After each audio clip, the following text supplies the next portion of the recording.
I'm Gina Solomon. I am the Trauma Program Manager here at Gwinnett Medical Center. Uncontrolled life-threatening hemorrhage is one of the leading causes of preventable death after traumatic injury. Gwinnett Medical Center is partnering with the National Stop the Bleed campaign to provide training to bystanders on how to control this life-threatening hemorrhage.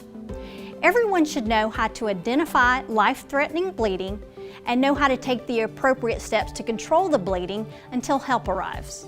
There are a couple of primary principles to controlling life-threatening hemorrhage. First off is to ensure your own safety.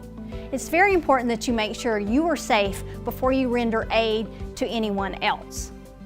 The second principle is what we call the ABCs of bleeding control. A, alert, you want to call 911. B, bleeding, be able to identify the life-threatening bleeding. And C, compress. And there's 3 ways that you can compress the bleeding, and we're going to go into detail about each one of those. The first principle of the ABC is A, alert, call 911. It is really important that you get the pre-hospital providers en route to take over care while you render aid.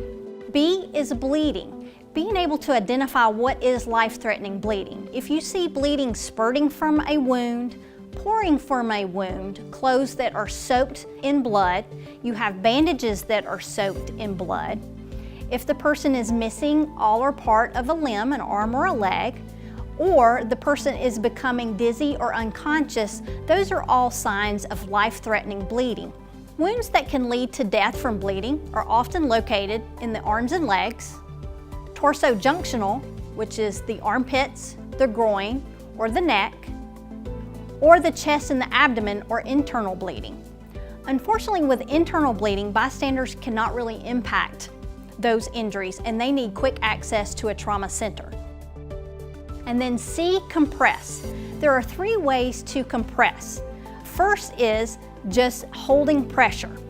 It is really important that if you have access to gloves, you want to put those on before you render any care. If you can protect yourself from bloodborne pathogens, this is an important safety step. So you want to put your gloves on, and then if you have access to gauze, that is great. But if you do not, any clean cloth will work. If you have a clean towel, a t-shirt, whatever you may have handy will work just as well. You want to take the gauze or the clean cloth and fold it and place it directly over the wound. You want to put the heel of one hand on the cloth, the heel of your other hand on top of your first hand, and lean in and put as much pressure on the wound as you can. You want to stay this way until help arrives. Do not peek, you don't want to look, you just want to hold pressure until the pre-hospital personnel can arrive and take over care. The second principle of compress is tourniquets. Tourniquets are used when you have life-threatening bleeding to an arm or a leg. If you have access to a bleeding control kit, they will have tourniquets in them. This is what's known as a cat tourniquet and is the most common tourniquet that is placed in those kits. It is a Velcro band, so you just want to unfold the band and take the circle and place it on the limb, over the site of the bleeding. It's really important that you go above the wound, and you also want to go above a knee or an elbow. It is okay to put it on top of clothing, just make sure there's nothing bulky in a pocket like keys or such that would impact the tension that we're going to place on the tourniquet. You want to take the Velcro strap and tighten it down on the limb. It just has to be snug. You are then going to notice there is a rod that is attached to the tourniquet. Once you have the Velcro strap snug on the limb, you want to turn the rod as tight as you can. You're going to twist until you cannot twist anymore, and it is very tight. Once you can no longer tighten the rod, you're going to place it in this C-clip to hold the rod in place. You then can take what's left of the strap and place it on top of the rod through the strap.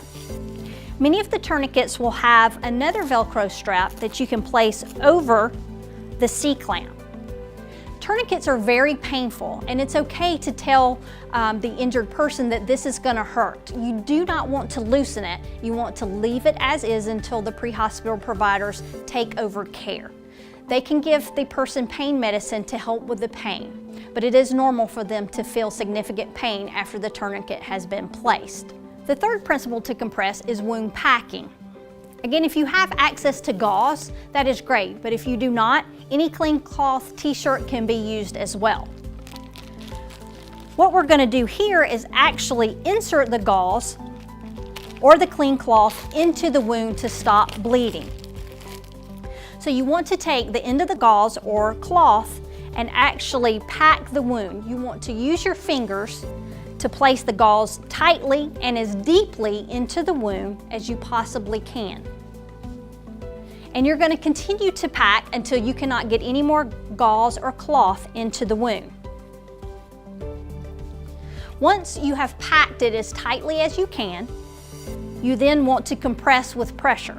So you want to put what's left of your gauze or t-shirt on top of the wound, apply the heel of your hand, the heel of your other hand on top of that, and lean and apply direct pressure. Again, you do not want to let off of the pressure until the pre-hospital personnel arrive to take over care. Bystanders can make a huge impact with life-threatening bleeding until first responders can arrive. The only thing more tragic than a death is a death that can be prevented. Thank you.